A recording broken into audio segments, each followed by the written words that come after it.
Carlos Montouto, ¿qué hay? ¿Qué tal? ¿Cómo estamos? Buenos días. Aquí estamos. Se te escucha fuerte y cercano. Vamos a ver. Mira qué bien, para lo lejos que estamos.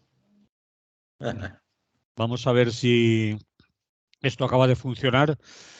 Empecemos. Guerra en invierno. Hacia una nueva huelga general en Europa. No pillo. Aguanta, aguanta Catalina. No pillo. ¿Qué tiene que ver la guerra? Porque no nos enteramos de nada de lo que está pasando en Europa aquí. Ah, Pero en la República Checa están en huelga un día sí y otro también. En Bélgica ya llevan 4. La gente está muy revolucionada por ahí arriba. No solo somos nosotros los que estamos padeciendo los rigores de la inflación.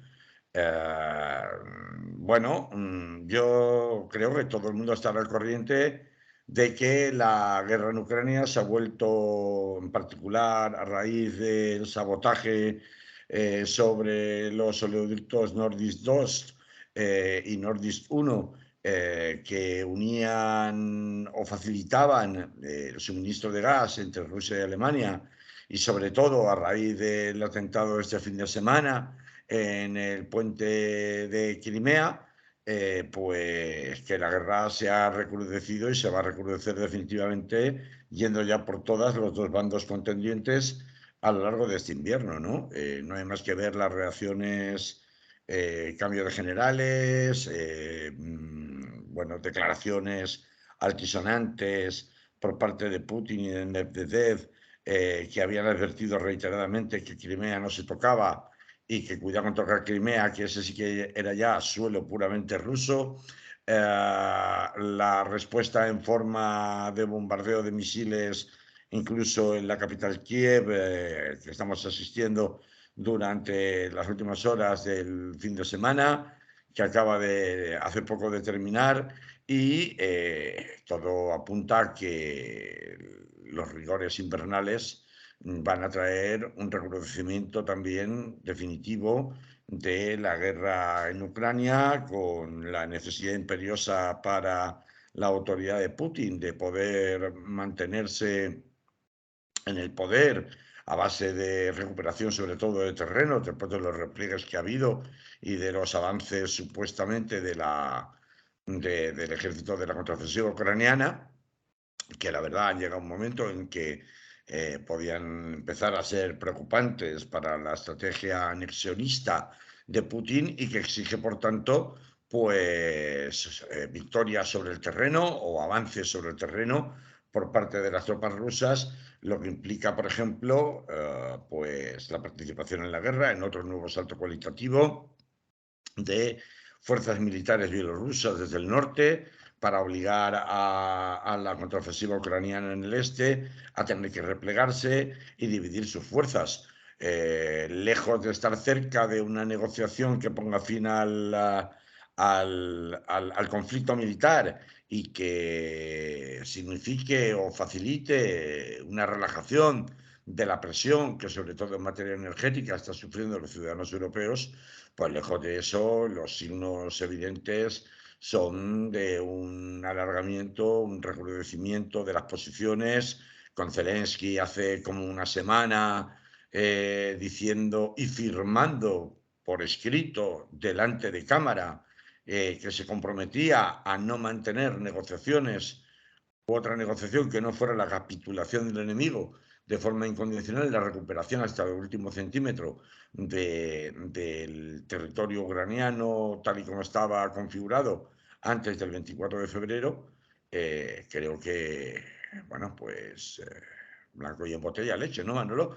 La pinta que tiene es que la presión sobre los mercados energéticos va a continuar, la presión inflacionista va a continuar, y pues en este contexto, pues yo quisiera mencionar, y no será la primera vez, ni probablemente la última que tenga que hacerlo, a el investigador del CSIC en materia de transición energética, Antonio Turiel, que ya sé que ha estado en Radio Grana en alguna ocasión, lo hemos comentado alguna vez, que es un personaje muy controvertido, puesto que muchos lo acusan de tremendista, es desde luego un personaje ninguneadísimo en los medios de comunicación españoles, pero que tiene cierta impronta en Francia, por ejemplo, desde donde o a donde se desplaza habitualmente, y que no es el único que viene advirtiendo de que la escasez de diésel ya está empezando a hacer mella en Europa. Y él dice que en la actualidad falta casi el 25% del consumo de diésel de Europa, el cual se está cubriendo ahora mismo con las reservas estratégicas de algunos estados, como por ejemplo Austria, Croacia, Suiza, Alemania y ahora Francia, que también hemos visto imágenes recientes de colas kilométricas en las gasolineras por culpa de las huelgas en las refinerías de Total, que es una de las petroleras con mayor implantación en cuanto a puntos de venta en territorio francés. Esas reservas estratégicas son las que se están comiendo literalmente en materia de almacenamiento de diésel, se están comiendo literalmente muchos países europeos, y esta falta de combustible no afectaría solo a Europa. Él sostiene que hemos tocado ya el pico máximo, me refiero a Antonio Turiel, el pico máximo de explotación de petróleo, y que a partir de ahora no puede hacer otra cosa que la producción que disminuir.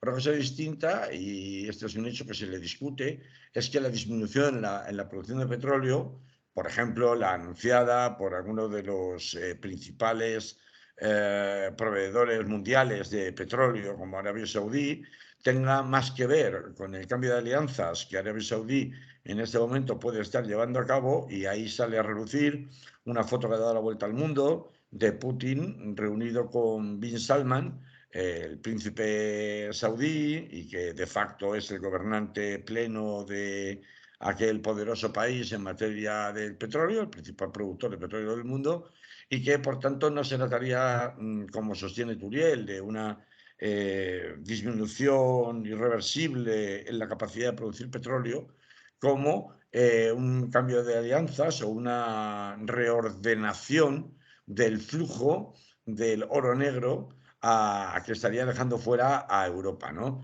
Pero este problema no afecta solo a Europa, también ha afectado mayoritariamente a todo el planeta y en particular a los Estados Unidos. Por ejemplo, la secretaria de Estado de Energía exhortó hace solo un par de meses a las compañías petroleras a moderar sus exportaciones. Estados Unidos también es uno de los principales productores de petróleo del mundo, y a priorizar el mercado nacional, amenazándolas incluso con medidas ejecutivas. Es decir, les vino a decir pues lo que se está haciendo y se ha hecho el pasado mes de septiembre en España con el tema del gas. Hubo un momento que hubo dos picos tales en donde la demanda interna española provocó que hubiera que suspender las exportaciones de gas que se realizan habitualmente a Francia. Esto ya ha pasado 2 días el pasado mes de septiembre. Y bueno, con los precios disparados de la gasolina en todo el mundo, Estados Unidos, de hecho, por eso del cambio de alianzas en la OPEP, ha anunciado, ya lo sabemos, reducir en 2 millones de barriles diarios sus objetivos de producción de petróleo de aquí a Navidades. Claro, con todos estos mimbres, pues un término que utiliza el propio Turiel, me vas a permitir, Manolo, que lea un pequeño párrafo de las consecuencias que se avizoran o probablemente acaben produciéndose este invierno en Europa, relacionados con la guerra y no solo con la guerra. ¿Quién es el autor de ese párrafo? Antonio Turiel, al que mencionaba antes. Y decía, es un párrafo corto, con estos mimbres, este invierno va a ser un sálvese quien pueda en todo el mundo y particularmente en Europa y quizá en Estados Unidos. Este que estoy leyendo es un párrafo que algunos de nuestros oyentes tal vez hayan visto ya porque lo publiqué el fin de semana pasado en el Club de Oyentes de Radio Clara, ¿no? Ahí podéis leerlo si queréis. Continúa Turiel diciendo, va a faltar energía. Y atención a esto, va a haber repetidos cortes de luz, programados seguro, cortes rotatorios, y accidentales posiblemente. Aunque en España es probable que no haya ningún corte de luz reseñable, pero en Europa es ya inevitable. Va a morir gente de frío. Va a producirse un hundimiento industrial con despidos en masa, y añado yo, particularmente en Alemania, porque Alemania, recordemos, ha tenido un ultimátum hace escasamente una semana, 15 días, que los grandes empresarios le han dado al gobierno de Scholz, el canciller Scholz, en Alemania, socialdemócrata, advirtiéndole de que solo tienen existencias para continuar produciendo la enorme y tener en marcha, mantener en marcha la enorme maquinaria industrial alemana por un plazo máximo de 3 meses. Si esto no se resuelve, en 3 meses van a tener que parar de producir. Y si para la locomotora industrial europea, paramos todos. Esto es la advertencia. Por eso, cuando Turiel dice que en Europa los cortes de luz van a ser garantizados, son inevitables, aunque tal vez España se pueda librar y que va a morir gente de frío, pues hombre, igual exagera, que es de lo que le acusan habitualmente, de demasiado tremendista, pero no va desencaminado, no está tocando de oído. Va a producirse, decía él, un hundimiento industrial con despidos en masa. Y si el descenso industrial, se refiere a la producción, no es suficientemente rápido, va a acabar habiendo racionamiento de diésel. Y añade que aunque a España no le debería afectar porque está tan bien abastecida que incluso exporta, de acuerdo con el paquete Repower European Union, aprobado por la Comisión Europea este pasado mes de mayo, se le puede imponer racionamiento si otros países se ven obligados a racionar y que exporte los excedentes así creados hacia esos países. En el peor de los casos, comenzarán a faltar incluso alimentos. Y todo eso durante este mismo invierno. Y cuando pase el invierno, ya termina, las cosas mejorarán, pero solo un poco. Sobre todo por lo que se refiere al frío y en menor medida por lo que se refiere a la escasez de energía. El problema ha venido para quedarse y aunque habrá altibajos, va a seguir una tendencia a la creciente escasez en los próximos años. Según él, estamos entrando en su famoso caballo de batalla, el oil crash, ¿no? Que se podría traducir como la catástrofe, el derrumbe del petróleo, ¿no? Bueno, a mí esto me sirve para explicar que aunque el panorama que pinta Turiel para este mismo invierno pues puede llegar a ser aterrador, sobre todo en cuanto a las consecuencias de ese paquete Repower European Union que tanto rechazaba la ministra de Transición Energética en España como la ministra de Hacienda de cara a la galería, pero que sin embargo luego han acabado tragando porque es un acuerdo aprobado por la Comisión Europea en pasado mes de mayo, con lo cual es vinculante de que tengamos que ceder nuestros excedentes a costa de generarlos por la vía del racionamiento si otros países van a tener que acabar racionando gas, diésel y por tanto luz, ¿no? Es evidente que la alarma está ya en todas las cancillerías europeas. El propio canciller alemán Scholz ha anunciado, o uno de sus ministros, hace, pues me parece que fue en el día de ayer, el lunes, si no, pues este pasado fin de semana, medidas tan estrambóticas como comprometerse el Estado alemán a pagar la factura, perdón, del gas y la luz, o solo del gas, a todos los alemanes sin distinción, pero claro, durante el plazo de un mes. Esto, primero, deja a los pies de los caballos a un gobierno que se presumía tan serio como el alemán. ¿En serio están diciendo que le van a pagar la factura a los ciudadanos alemanes, pero durante un mes? Porque claro, no creo que tengan tesorería para pagárselo a todas las industrias alemanas y a todos los ciudadanos alemanes durante más tiempo, sin distinción. No es el único gobierno que está tomando medidas en parte de cara a la galería. En el último Consejo de Ministros de la Unión Europea que se ha producido, había un gran malestar precisamente con Alemania por estar tomando medidas que por su cuenta, sin contar con el resto de la Unión Europea, en cuanto al tema de los precios del gas. Ya sabemos que si España y Portugal tienen la famosa excepción ibérica, Alemania tenía, si no una excepción, sí un tratamiento gasístico privilegiado con Rusia, por el cual obtenía y ha estado obteniendo durante todos los años de bonanza económica industrial, desde que superaron la reunificación alemana, prácticamente durante ya todo este siglo, sobre todo con la entrada en el euro, pues haciendo prácticamente dumping energético al resto de los países europeos, de los Estados miembros, comprando el gas mucho más barato que no podíamos permitir comprarlo los demás. Y eso, por supuesto, se ha terminado, y después de volar por los aires por vía sabotaje submarino el gasoducto entre Rusia y Alemania, pues con mayor motivo, ¿no?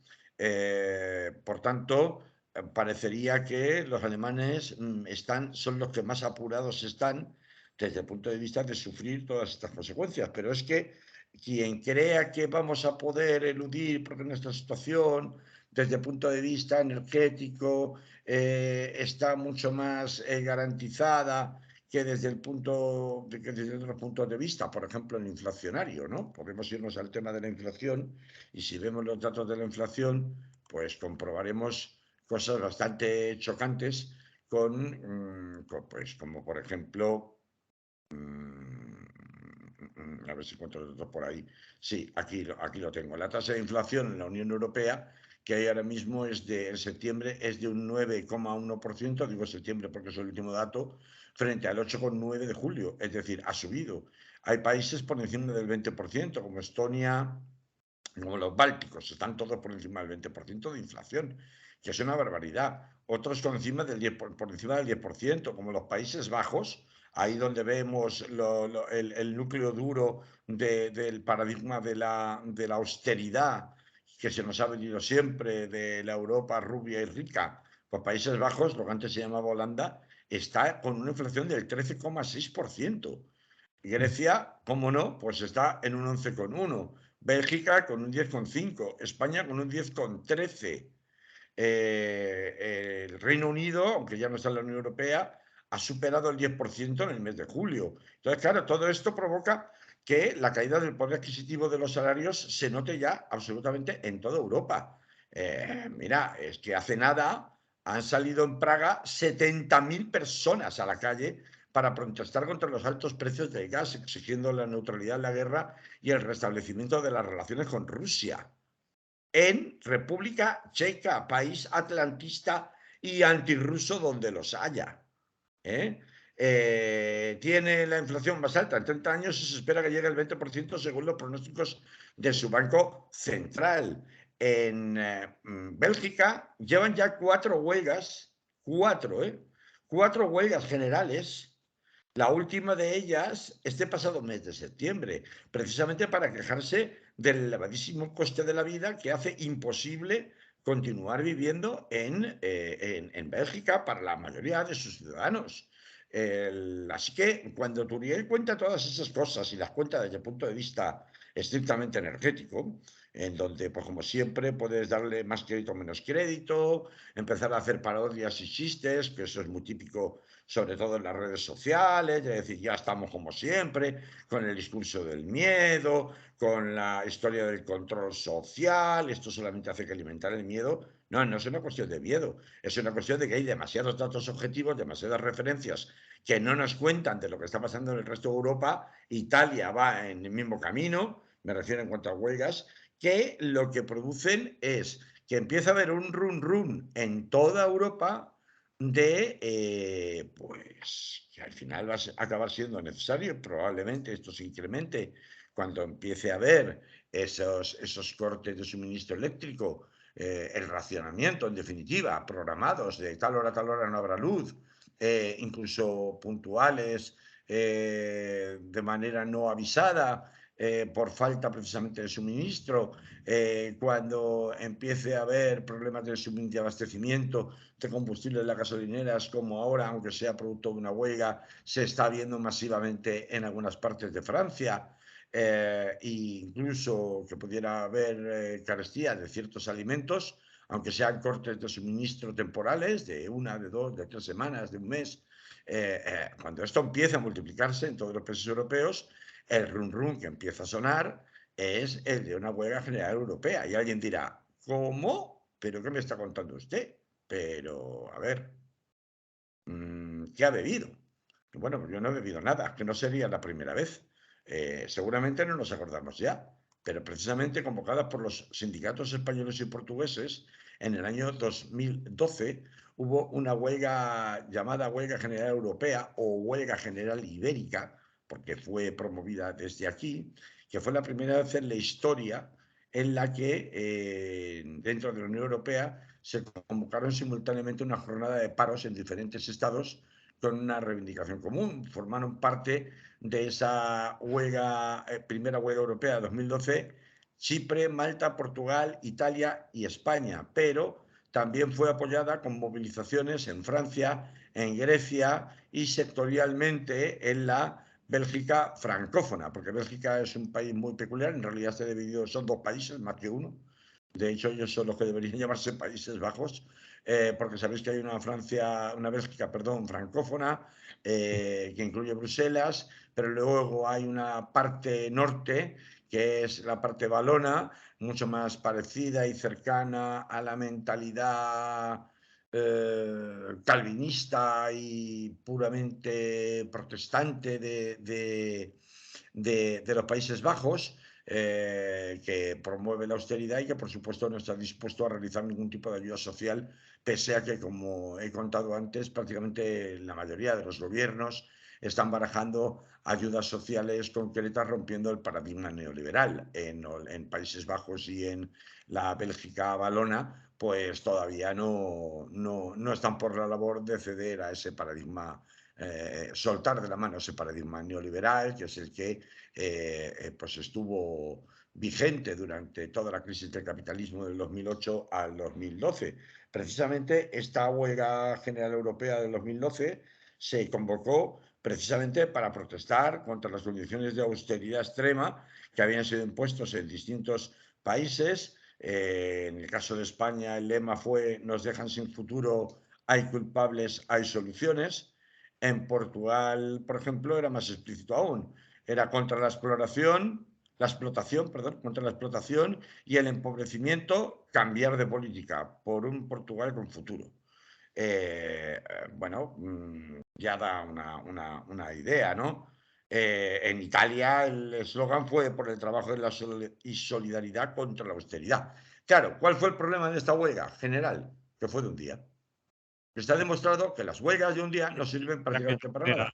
Y fue de aquella manera lo de huelga, fue un paro, tuvo mucho de simbólico, recuerdo yo, pero en fin, ya Sí, le llamémosle huelga general. bueno, se le conoce como huelga general, ha pasado a los libros de historia como huelga general, como la primera huelga general Bien, en la Unión Europea. vale. Otra cosa es que tuviera el impacto que tuviera, que los sindicatos, pues, en fin, le dieron una participación del 76,7%. Había habido una huelga antes, ese mismo año, una huelga nacional, española, propiamente dicha, y la participación había sido mayor entonces que en esta segunda huelga de carácter general, pero ya con impacto supuestamente europeo. Pero fíjate, Manolo, antes he mencionado que países apoyaron, y si te das cuenta, eran todos los PIGS. Es decir, Portugal, bueno, no estaba Irlanda, no estaba Italia, Grecia y Spain, ¿no? Y España, ¿no?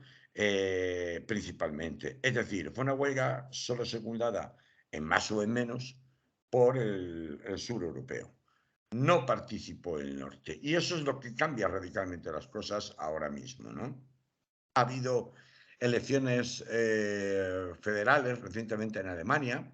Los socialdemócratas han retenido el poder contra todo pronóstico, pero el Partido Verde ha aumentado mucho.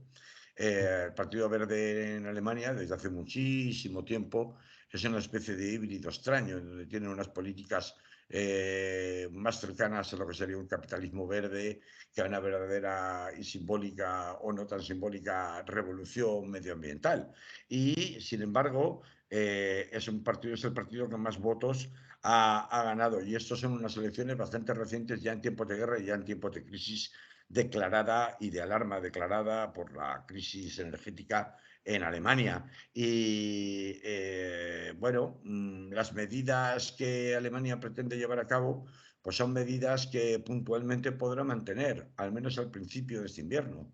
Pero si la guerra se alarga como se prevé a lo largo de todo el invierno, porque ya las posturas son encarnizadas y si no nos lleva por delante un conflicto nuclear, pues lo que va a acabar ocurriendo es que ni siquiera un gobierno como el alemán va a poder sostener indefinidamente las tasas de inflación y sobre todo la carestía de combustibles para la producción industrial que necesita para mantener su condición de primera potencia europea en materia industrial como país. Y eso va a provocar obligatoriamente que que el descontento se instale en las calles de una manera continuada y ahí sí podría generarse un caldo de cultivo suficiente para poder llevar a cabo no movilizaciones sectoriales, no huelgas generales simbólicas, que ya vemos que la historia nos demuestra que no sirven prácticamente para nada, sino paros indefinidos, por lo menos de un cierto tiempo, conforme las condiciones de vida se deterioren, como se van a deteriorar este invierno prácticamente en toda Europa. Precisamente España sea tal vez uno de los menos afectados por ese deterioro de las condiciones. Si nos fijamos en España, Manolo, como en el resto de las cancillerías europeas, en Moncloa saben perfectamente que se avecina un otoño muy caliente. Tenemos una huelga general convocada por el sindicato de estudiantes. Tenemos una movilización para el día 3 que no es huelga de momento convocada por los sindicatos del régimen para el día 3 de noviembre, pero una movilización que pretenden masiva. Tenemos, en definitiva, pues una situación en ebullición que empieza a acercarse, si no al colapso social definitivo, pero sí, desde luego, a una oportunidad histórica de poder tratar de coordinar iniciativas por parte del sur europeo, que ha sufrido más la degradación de sus condiciones de vida en la década del 2008 al 2015-2016, que el norte de Europa, que hasta la fecha no habría sufrido esa degradación de condiciones y, por cierto, se mostró bastante insolidario con el sur prácticamente en todos los temas, pero que ahora primero con la pandemia y después con la situación producida por la crisis energética derivada de la guerra de Ucrania y de el propio decrecimiento en la capacidad mundial de producción de petróleo que nadie quiere declarar oficialmente porque supondría pues probablemente hacer correr el pánico no solamente en el capitalismo financiero, sino también en el capitalismo puramente industrial en todo el mundo, pues es con lo que tenemos que jugar. Y esto pues hace pensar que uno de los objetivos precisamente de la guerra de Ucrania por parte de Estados Unidos y cómo era la dura del gobierno de Joe Biden y del Consejo Nacional de Seguridad en Estados Unidos, que es una de las agencias más poderosas, como hay otras, como la CIA, el FBI, etcétera, etcétera, pues el Consejo Nacional de Seguridad, o la Agencia Nacional de Seguridad, mejor dicho, es una de las agencias más importantes allí y tiene una influencia enorme sobre el Pentágono y sobre las decisiones militares que se toman. Y desde luego cada vez empieza a parecer más claro que uno de los objetivos principales de la prolongación indefinida de esta guerra entre Ucrania y Rusia o Rusia y Ucrania es, sin ninguna duda, el desmantelamiento de la Unión Europea. No solamente en cuanto a depauperar el estado del bienestar, que hasta ahora era el santo y seña y la razón de ser de la propia Unión Europea, sino también y principalmente incluso generar o que la situación genere las suficientes tensiones de división interna como para que al final ya no es que haya una Europa a dos velocidades, como se nos contaba a raíz de la crisis del capitalismo, de la gran estafa del 2008, sino que haya directamente una ruptura de la Unión Europea en varios, o por lo menos una inactividad tan palpable como la que estamos viendo, en donde, por ejemplo, el último Consejo de Ministros de la Unión Europea ha sido incapaz una vez más de volver a topar el gas. Este tema de topar el precio del gas, que parecía una marcianada cuando lo hizo España a través de la excepción ibérica, es ahora una fórmula que algunos países del norte europeo están pidiendo como agua de mayo, empezando por la propia Alemania. Pues han sido incapaces de ponerse de acuerdo. Y esto ha sido en septiembre. Lo han pasado para el siguiente Consejo de Ministros de finales de octubre. Bueno, yo no sé qué es lo que quieren con la gente, pero ¿Qué desde luego. qué objeciones ha habido a ese topaje del gas mayoritaria? Es decir, los que han dicho que no o han puesto inconvenientes a que se atañen, a que se refieren, qué argumentos usan?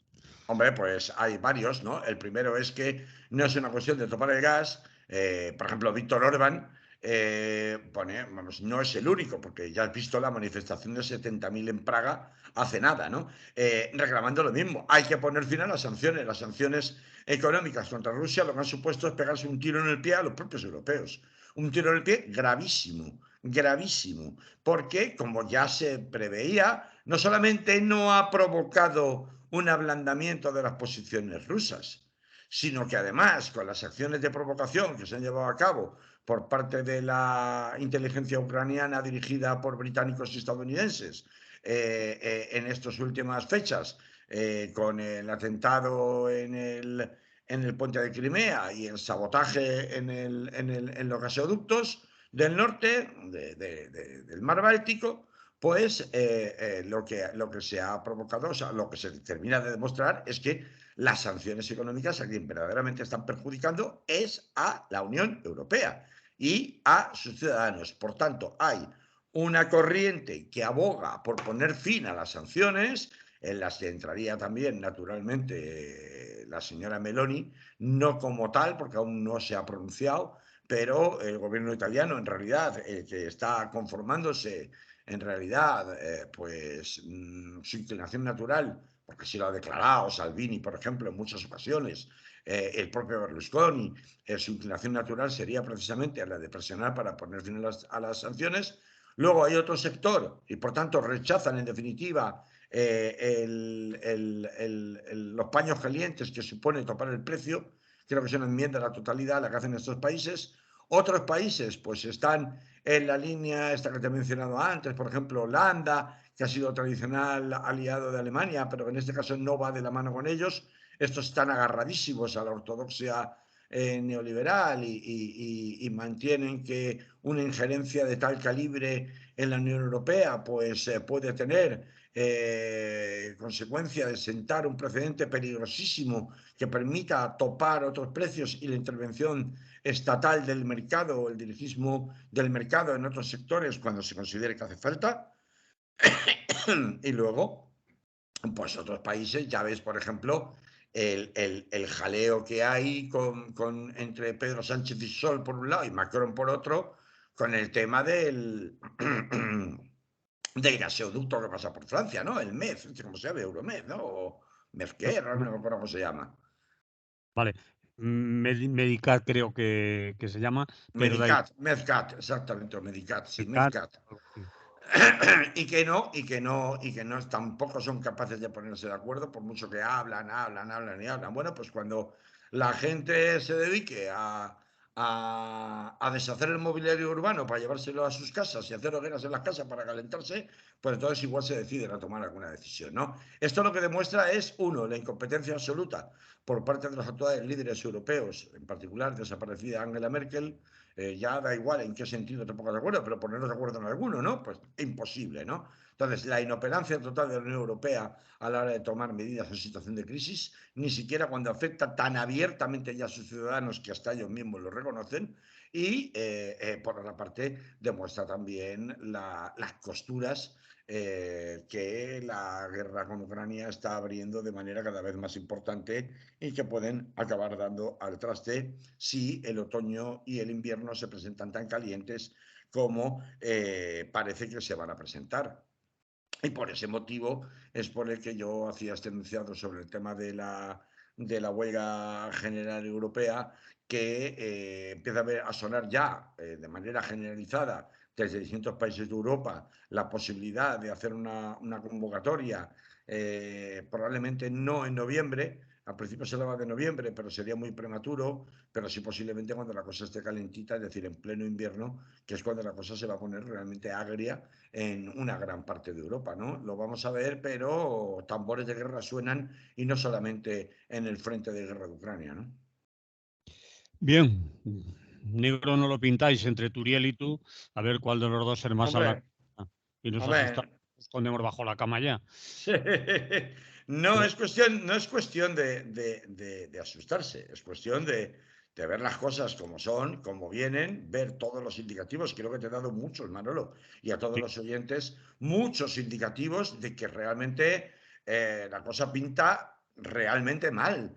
No es un solo indicativo, no es interpretar un dato estadístico, son muchos datos distintos en muchos países distintos con muchas realidades distintas. Lo importante sería, ¿tendría la ciudadanía europea la capacidad de articularse para dar una respuesta conjunta a sus gobernantes que demuestran una y otra vez que en realidad no gobiernan más que en apariencia, porque lo que hacen es obedecer intereses que nada tienen que ver con el bienestar de los ciudadanos europeos? Esto que ya reclamamos en su momento para salir de la oprobiosa bota de los hombres de negro en el sur europeo, tendríamos ahora una oportunidad de oro histórica como nunca se había conocido de aunar norte y sur en un objetivo común.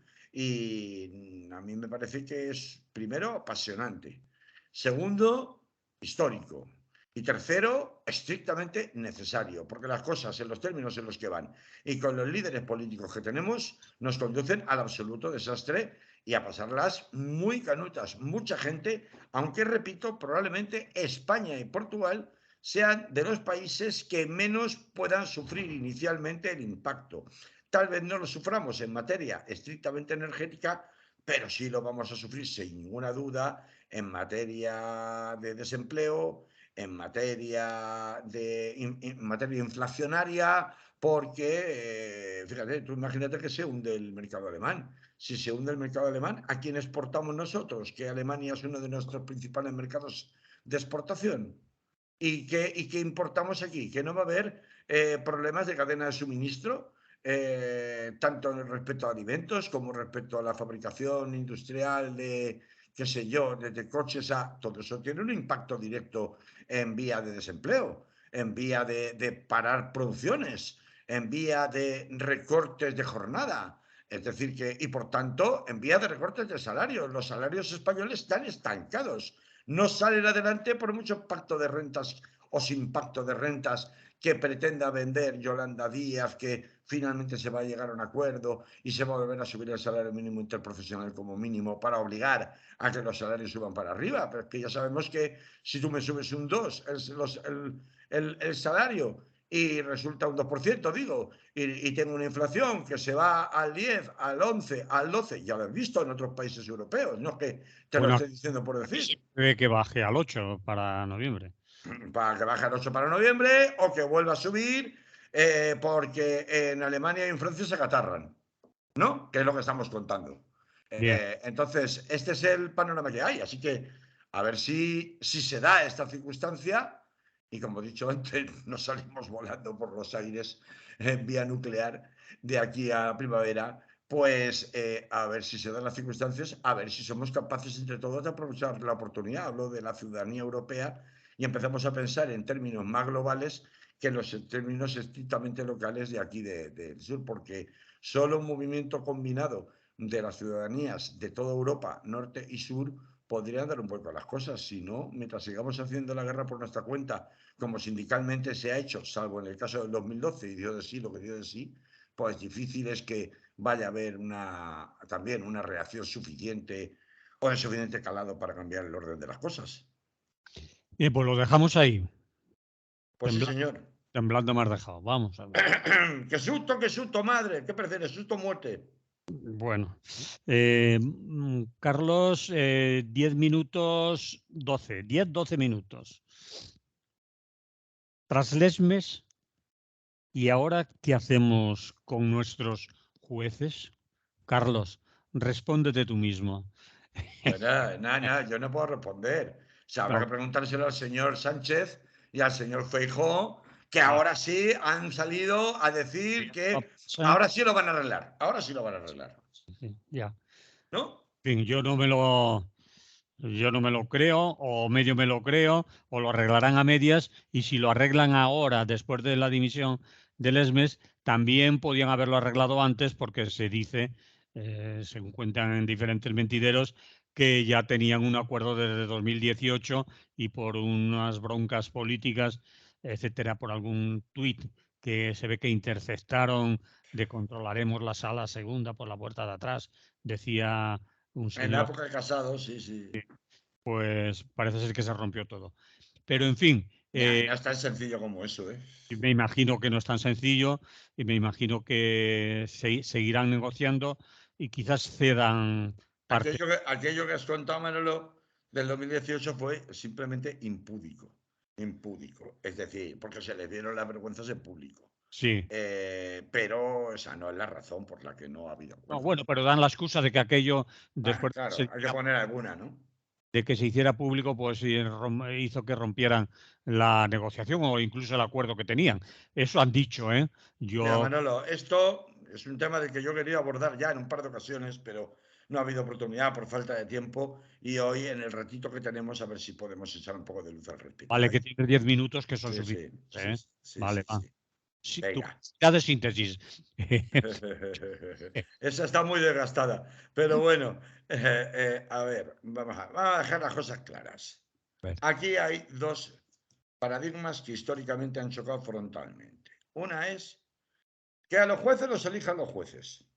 Buah, Es el paradigma del Partido Popular. sí. Con ese paradigma, con ese sistema de funcionamiento y nombramiento de los jueces, comenzó a andar la democracia. Cuando Felipe González llegó al poder, se dio cuenta prácticamente enseguida, bueno, tardó 2 o 3 años en convencerse de que ese sistema le perjudicaba abiertamente precisamente por el sesgo franquista que entonces tenía la mayor parte de la cúpula judicial.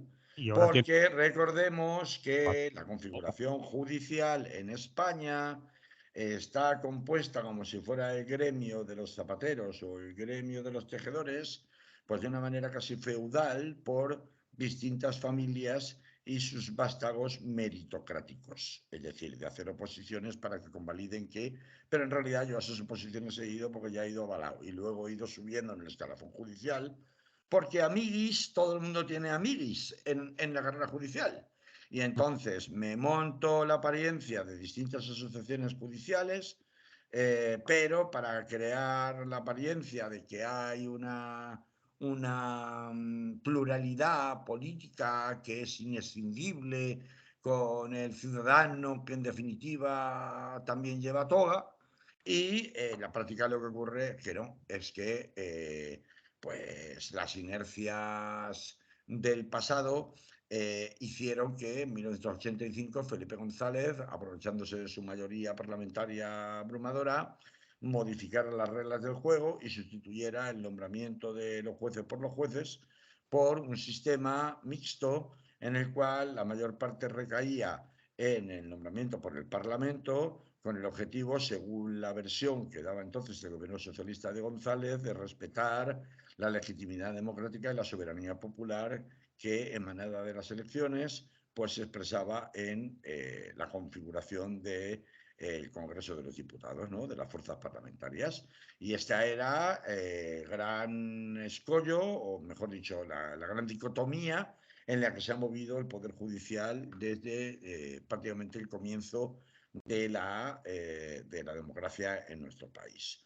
Una casta judicial de sesgo muy conservador, cuando no directamente interferido por el Opus Dei, en el caso concreto español, también por otras pues, organizaciones religiosas tipo secta, como los Legionarios de Cristo, por poner un ejemplo, aunque ya caídos en desgracia, pues ahora ya solo quedan los del Opus, que viene de los tiempos de toda esta configuración judicial, de los tiempos de los tecnócratas en la época del desarrollismo franquista, y que pues se perpetuó, continuó a lo largo de la democracia, de los primeros años de la democracia.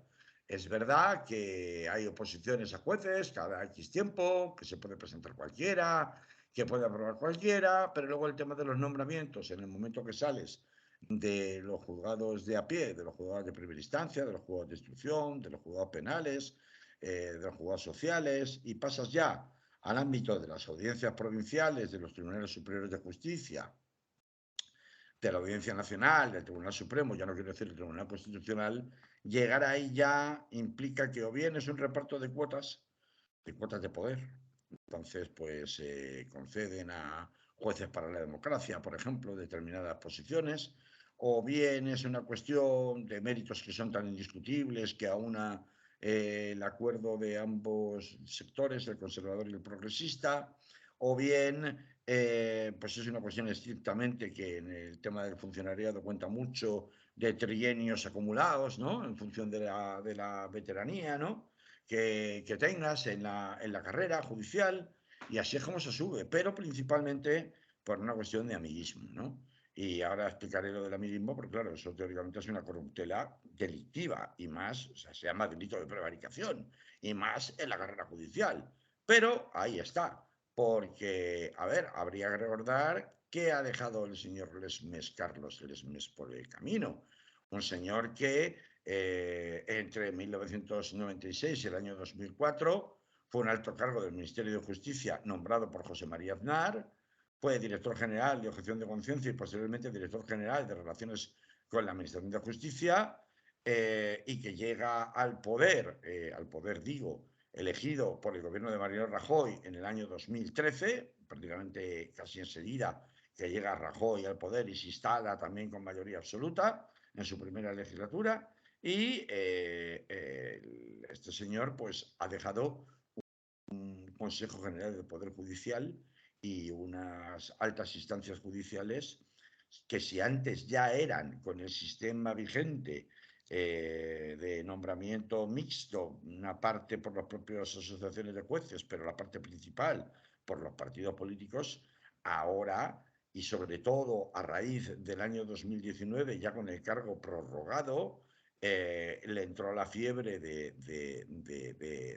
hacer nombramientos a toda pastilla, nada menos que 22 nombramientos que propulsó en las presidencias de los órganos judiciales en todo el país, Audiencia Nacional, Tribunal Supremo, y todo esto con un Consejo General del Poder Judicial interino que a la espera es renovado, que, a ver, resulta tan escandaloso que hasta la propia Asociación Francisco de Vitoria, que es una asociación judicial de corte conservador moderado, y la Asociación Progresista Juezas y Jueces para la Democracia, como se llama ahora, los recurrieron ante la Sala Tercera del Tribunal Supremo. ¿Pero qué pasó? Que para entonces él ya había copado también con sus propias designaciones a dedo, o prácticamente a dedo, o maniobrando incluso para que fueran aprobadas por el Consejo General del Poder Judicial, que él también preside, porque no solamente presidía el Tribunal Supremo, también el Consejo General del Poder Judicial. Pues este señor, gracias a esas maniobras, pues consigue también copar precisamente la Sala Tercera del Tribunal Supremo, que es la que a su vez tiene que juzgar a los jueces. Por tanto, todas las impugnaciones de acuerdos que se puedan producir adoptados por el Consejo General del Poder Judicial los tiene que resolver una Sala Tercera de Contencioso Administrativo del Tribunal Supremo, que está hecha literalmente a su medida, ¿no? Los nombramientos que se han realizado son directamente, vamos, o sea, claramente discrecionales. Es decir, excusando la aplicación de los criterios oficiales que tocaban para hacer nombramientos y, por el contrario, priorizando otros criterios que en teoría eran de menor importancia para permitir que, si tenía que haber sido nombrado uno, pues fuera nombrado otro de la cuerda del señor Lesmes. Entonces, Lesmes ha sido cualquier cosa menos un presidente del Consejo General del Poder Judicial imparcial, ¿no? Neutral. Recordemos, por ejemplo, la designación de la magistrada del Tribunal Constitucional, Concepción Espejel, seguro que suena, como presidenta de la Sala de lo Penal de la Audiencia Nacional en 2017, ¿no? Igual a vosotros no suena. Te puedo asegurar que a los independentistas catalanes les suena muchísimo. Sí. Porque la que se encargó, esta señora fue apartada sistemáticamente de prácticamente todos los pleitos en los que ella pretendía ser juez en el tema de la rama Gürtel, por poner un ejemplo, que se juzgaron en la Audiencia Nacional. Hay luego, por otra parte, otra utilización que se le reprocha totalmente torticera, es decir, retorcida y contraria al espíritu de la norma, que es la utilización de las comisiones de servicio para que de esta manera pudiera hacer un montón de nombramientos, y que al final en 2021 la cosa era tan escandalosa que el Partido Socialista y Podemos maniobraron para conseguir prohibir por ley que Lesmes pudiera seguir realizando nombramientos. Una de las razones por las que ahora mismo está encallado incluso quién va a ser el sustituto de Lesmes en el Consejo General del Poder Judicial. Y si no es así, entonces ya sí que la parálisis en materia de nombramientos y de provisión de vacantes de jueces que se enferman, que se jubilan, que se retiran, que cambian de destino, etcétera, etcétera, va a significar que puede haber salas completamente paradas del todo, quiero decir, salas del Tribunal Supremo, Nacional o de algunos tribunales superiores de justicia, paradas porque no pueden ni siquiera formar quórum. Entonces no se pueden reunir para aprobar, para dictar ninguna sentencia. Es lo mismo que pasa con el Tribunal Constitucional. Pues el escándalo de utilizar las comisiones de servicio era tan, a la hora de hacer nombramientos interesados, era tan gordo que ahora, claro, tenemos 8 magistrados, antes eran 6, ahora son 8 conservadores o ultraconservadores dentro del Consejo General del Poder Judicial que ni siquiera aceptan que sea nombrado el señor Francisco Marín, magistrado presidente de la Sala Primera del Tribunal Supremo, con un perfil bastante moderado, bastante normalito, no es desde luego del sector progresista, sería más bien del sector conservador, pues ni siquiera los ultraconservadores del Consejo General del Poder Judicial aceptan que sea este señor, que sería el vicepresidente, el que pueda resultar nombrado en sustitución de Carlos Lesmes, como el propio Lesmes había propuesto. Es decir, Interina. esto ya se ha convertido en una especie de perversión Mm. ideológica, y también, no solo ideológica en el caso de España, sino también de intereses corporativos dentro de la propia magistratura, pues un poco que recuerda mucho pues las barbaridades que hizo Donald Trump poniendo y quitando o haciendo nombramientos eternos, es decir, perpetuos, como también ha sucedido con varios de los que realizó Lesmes, que suponen 20, 30, 40 años de ejercicio profesional en la misma plaza, si no pasa a otra plaza mejor. Esto lo ha venido haciendo Lesmes durante todo este tiempo. Claro, esto lo que plantea es, ha dejado un regalo envenenado, Manolo, el señor Lesmes, porque él supuestamente lo planteaba como sacrificio por el bienestar de España y con el fin de que se les caiga la cara de vergüenza a los políticos españoles con la situación en la que ha llegado la justicia, que hasta ha venido el comisario de la Unión Europea a sacarnos los colores. Bueno, el comisario de la Unión Europea, a ver, es de la misma cuerda que el Partido Popular. No porque sea popular, sino porque en Europa, claro, esta cuestión del sesgo tan antidemocrático que tienen demasiadas familias de jueces en este país no lo entienden. Entonces, claro, tampoco entienden que tengamos un sistema tan enrevesado de nombramientos de jueces y que no se pueda recurrir a un sistema sencillo como en el resto de Europa, donde no está politizado o no está tan claramente politizado, de nombramiento de los jueces por los propios jueces. Entonces vienen aquí y te hacen un discurso de, no, hombre, no, aquí los jueces tendrían que ser los que nombren a los jueces. ¿Cómo va a interferir el poder legislativo o el ejecutivo en el nombramiento de los jueces? Eso es anti-europeo, eso va en contra de las normas de la Unión Europea. Al final acaba pasando lo mismo que en Polonia o lo mismo que en Hungría. Y claro, lo que no saben, o sí saben, es que le están haciendo el caldo gordo al Partido Popular, que al que le interesa es al Partido Popular el cambio de las reglas de juego con el objeto de que se vuelva un sistema de nombramiento de jueces por los jueces, que es donde ellos tienen todo ganado, con las puertas giratorias, con los ámbitos de influencia, con toda esta cuestión que les ha permitido controlar la vida pública judicial, con lo que ello significa de importancia en este país, donde todo está judicializado permanentemente en la esfera pública, ¿no? Entonces, yo no sé qué va a pasar. Yo, Manolo, ¿tú te crees que ahora sale el señor Bolaños y el señor Esteban González Pons como primeros espadas de los presidentes de sus respectivos partidos a decir que esto lo arreglamos en un periquete ahora? ahora, ha habido que llegar ahora, ¿tú te lo crees que lo van a arreglar? Bueno, no, yo creo que ahora están muy apretados por institución y por las circunstancias, por la dimisión del ESMES para arreglarlo. Pero me lo lleva diciendo, anunciando El hecho desde de, principios de septiembre, el desde hecho- julio, de hecho, o sea. sí, pero el hecho de que haya dimitido es la primera vez que sucede eso en un poder del Estado, que su jefe máximo dimita, Claro. dimita. Bueno, No, dimita con el cargo absolutamente caducado, que tampoco es que bueno, dimita pero verdaderamente en condiciones. No, más que dimita, lo importante no es que dimita, lo importante es el vacío de poder que deja. Sobre sí, todo cuando la mayoría del Consejo General del Poder Judicial no admite ni siquiera la solución de sustitución que el propio dimitido había propuesto. Entonces, este es el quid de la cuestión. En fin, yo creo que no tiene remedio el tema de los jueces en España, es decir, no tiene remedio.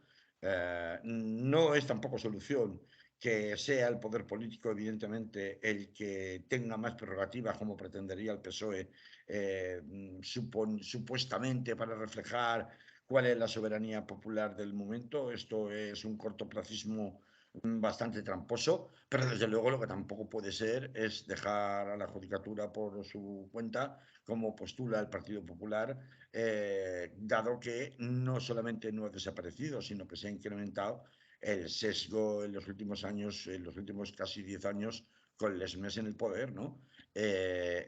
Ninguna de las dos soluciones sería la solución idónea, y la solución verdaderamente idónea para despolitizar la política, perdón, la judicatura en las altas instancias, pues es una solución revolucionaria. Y por tanto este país ni está en condiciones, ni la población lo entiende, ni estaría dispuesta a dar una batalla por una solución que pasara, entre otras cosas, por la defenestración por vía legal de todo magistrado que lleve más de X tiempo en su cargo. Esto supondría, desde luego, cometer, magistrado hablo de este tipo de instancias, con el fin precisamente de no perpetuarse en inercias de poder y de servidumbres políticas, que es lo que ha sucedido hasta la fecha, ¿no? Desde luego esto, claro, también supondría una solución injusta para aquellos magistrados que no han tenido ni arte ni parte en decisiones de calado político, pero la sala de lo penal y la sala de lo contencioso administrativo en el Tribunal Supremo son salas claves, porque, fíjate, Manolo, temas como la ley del aborto están encima de la mesa ahora mismo, en vía penal, claro, porque se trata de si se revisa o no se revisa, o se anula o no se anula la última reforma que se hizo del Código Penal para despenalizar determinados supuestos de aborto, por poner un ejemplo. Y en la sala contenciosa administrativa ya hemos visto el escándalo, seguramente el episodio más esperpéntico de la carrera del SMES como presidente, cuando la propia sala tercera del Tribunal Supremo decidió por fin que el impuesto de transmisiones patrimoniales y actos jurídicos documentados en las compraventas y las hipotecas, en actos jurídicos documentados en concreto, las hipotecas, lo tenía que pagar el banco, y deprisa y corriendo, no sé si lo recuerdas, porque pasó hace un poquito, un año antes, 2019 creo que fue, justo el año antes de la pandemia, tuvieron que hacer una cosa que no se había visto nunca, que era convocar de urgencia un pleno extraordinario de todas las salas del Tribunal Supremo, en el que se le dio un revolcón a la sentencia oficialmente dictada por el tribunal, que constitucionalmente correspondía con arreglo a la ley, que era la sala tercera del Tribunal Supremo. Revocaron esa sentencia y la cambiaron para volver a darle la razón a los bancos, ¿no? Esto creo que más o menos quien esté al cabo de la calle lo recordará, y fue uno de los episodios más chuscos, una de las mayores demostraciones de cómo las puertas giratorias, las servidumbres políticas, las servidumbres financieras, tienen las vinculaciones de las familias de jueces, juezas y fiscales en esas alturas judiciales, con el poder financiero principalmente, pues tienen una capacidad incluso de revertir una sentencia de la mismísima sala tercera del Tribunal Supremo. Entonces, que la Sala Tercera y de lo contencioso administrativo, y que rige sobre impuestos, rige sobre nombramientos de jueces, y la sala segunda, que es la que rige en materia penal, estén controladas por personajes de la catadura de la que están controlados, pues claro, lo dice todo respecto a un país que no alcanza la mayoría de edad en materia de garantías democráticas, ¿no? Y luego cuando dices esto, pues te quieren echar del país, ¿no? Te dicen, pues vete a Rusia a ver si te gusta más, o vete a China. Pues mire usted, no me voy a ningún lado, me quedo aquí, pero eso no va a cambiar la realidad de que tenemos el país que tenemos, ¿no? Bien, Carlos, ya nos hemos pasado un poquito del tiempo, así que lo dejamos aquí. Nos quedan más días para analizar todo esto, a ver por dónde acaba saliendo. Y vamos viendo, vamos viendo. Estamos en los primeros días después de la emisión del ESMES. Parece que la han cogido con ganas. Por lo menos han querido transmitir eso en sus respectivas comparecencias, tanto González Pons como no me sale, Bolaños. Esteban González Bolaños y Esteban González Pons, sí. Y pues han sido los dos que han sido los portavoces de sus respectivos partidos y del Que ya lo eran, porque ya eran los negociadores del tema y hasta ahora nada, ¿no? ya habían Ahora sus negociado. jefes les han dicho que sí. Ahora sus jefes les han dicho, oye, ya, poneros de acuerdo ya. Eso de cara a la galería, claro. Bueno, pues Mañana o pasado o dentro de una semana veremos quién sale primero a decir que la culpa la tiene el otro que no se pone de acuerdo, como han hecho hasta la fecha. Pues lo dicho, vamos a esperar, ¿vale, Claro que Carlos? sí. Venga, Vale, hablamos más la semana que viene. vale, un abrazo. Un saludo. Igualmente, salud. Bien, nos hemos ido de la radio y nos vamos de aquí, nos vamos.